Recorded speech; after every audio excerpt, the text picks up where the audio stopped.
Today, let's dive into a real theological mystery. It's about how the Lutheran Church, a church that was literally born from the radical, uncompromising ideas of Martin Luther, ended up, well, softening one of his toughest doctrines. It's a fascinating story about the clash between pure, high-level theology and the real-world needs of everyday people. And here's the big question, right? If Martin Luther's entire worldview was built on this rock-solid idea of God's absolute, unshakable power over everything, and I mean everything, including who gets saved, then why did the church that bears his name seem to, well, take a step back from that pretty intense idea? Okay, so to really get this, we've got to go back to the man himself, Martin Luther. And his argument is laid out in its most powerful, most raw form in his book, The Bondage of the Will. And let me tell you, he was not pulling any punches here.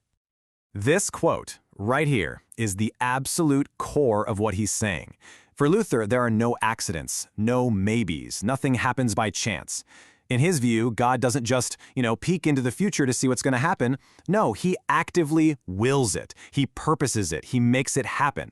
Every single thing, from the biggest historical event to the smallest detail of your life, unfolds because of his unchangeable, eternal, and perfect will. But here's the part that might surprise you. For most of us, hearing that might sound kind of terrifying, right? Like fatalism, like we're just puppets. But for Luther, it was the exact opposite. It was the ultimate comfort, his supreme consolation. Think about it. If your salvation depended even 1 tiny % on your own effort, your own goodness, you could mess it up. It would never be secure.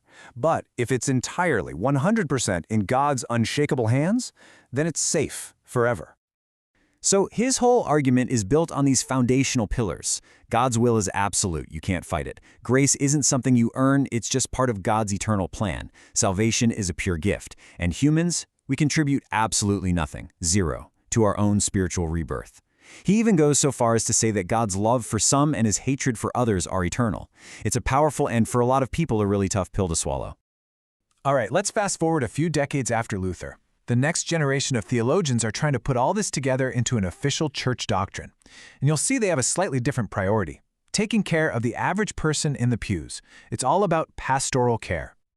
So in 1577, the church's big official statement on this, called Article 11, makes a very, very deliberate choice. It kind of downshifts, moving away from Luther's fiery, almost aggressive arguments to something, well, softer, more reassuring.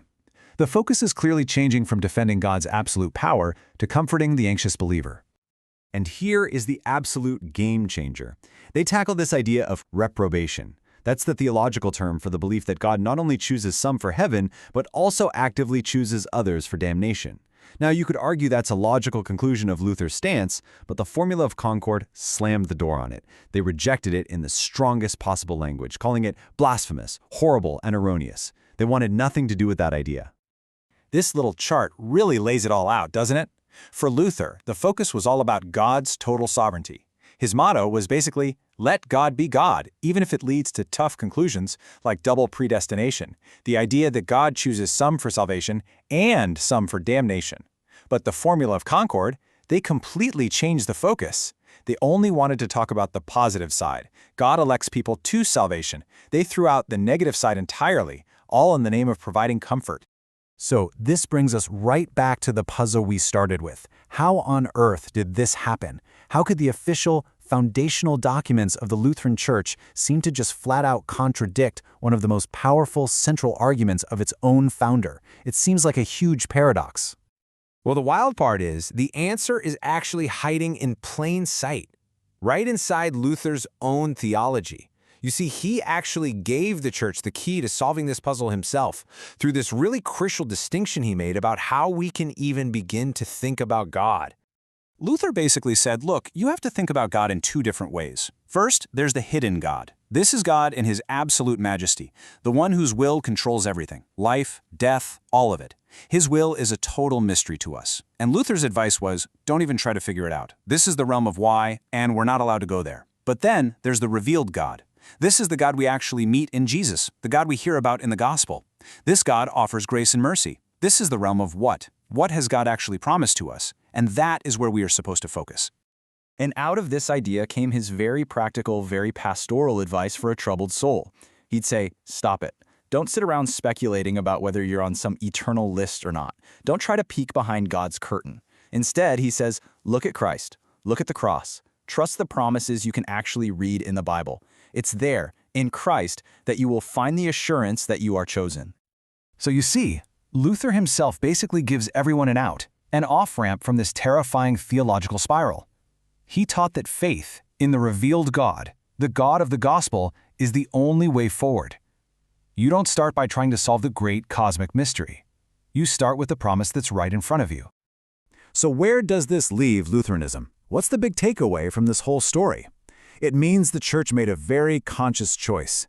It basically took Luther's own pastoral advice and decided to build its entire public teaching around just one side of his theology. Essentially, the founders of Lutheran doctrine decided that, for the sake of an average person's faith, for their sanity, it was way better and safer to build the whole idea of predestination around the revealed God.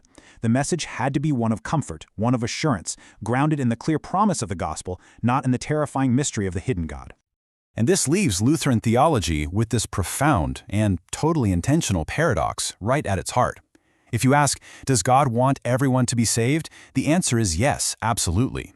But if you ask, are only some people actually saved by God's choice? The answer is also yes. So then naturally you ask, well, why? Why some and not others? And the official Lutheran answer is, we don't answer that question. That question belongs to the hidden God, and we are told to stay away from it. And this leaves us with one last big thought to chew on. In trying to navigate this incredibly difficult topic, the Lutheran tradition chose to live with a paradox rather than force a tidy, logical answer that might be pastorally devastating. So the question for us is, when we face life's deepest questions, is a paradox just a flaw, a contradiction that needs to be fixed? Or is it maybe something else, an honest and humble confession that some truths are just too big for our minds to fully grasp?